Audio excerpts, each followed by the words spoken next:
সকলেই গান গায়, কিন্তু কেউ কেউ গান দিয়ে বদলে দেয় জীবন, নিজের আর অন্যের। তাসরিফ খান একজন সাধারণ ছেলে থেকে বাংলাদেশের সবচেয়ে প্রিয় কণ্ঠে পরিণত হওয়ার গল্পটা আসলে অন্যান্য।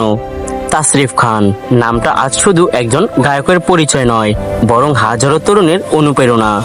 ছোটবেলা থেকেই তার গানের প্রতি ছিল এক অদ্ভুত আগ্রহ, কিন্তু কেউ ভাবেনি একদিন এই ছেলে তার ঘরোয়া সাদামাটা কণ্ঠ দিয়ে লাখো মানুষের হৃদয় ছুঁয়ে যাবে।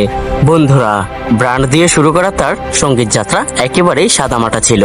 তাদের বড় কোনো মিউজিক কোম্পানির ছত্রছায়া ছিল না, শুধু ছিল ইউটিউব আর সোশ্যাল মিডিয়া, আর ছিল কোটি ভক্তের ভালোবাসা।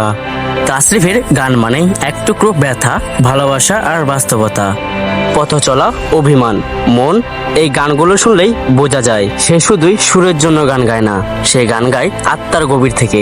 আর শুধুই সঙ্গীতই নয়, দেশের জন্য তার ভালোবাসা অন্যান্য।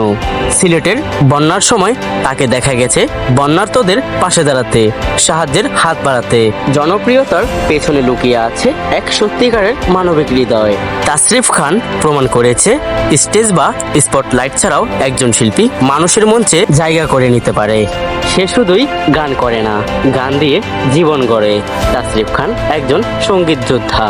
বিহাইন্ড দ্য পিপলের গল্প আজকে এই পর্যন্তই। ভিডিওটি ভালো লাগলে লাইক করুন, কমেন্ট করুন, শেয়ার করুন। আর আপনার যদি মনে হয় আমাদের চ্যানেলটি সাবস্ক্রাইব করা দরকার, তাহলে সাবস্ক্রাইব করে রাখুন।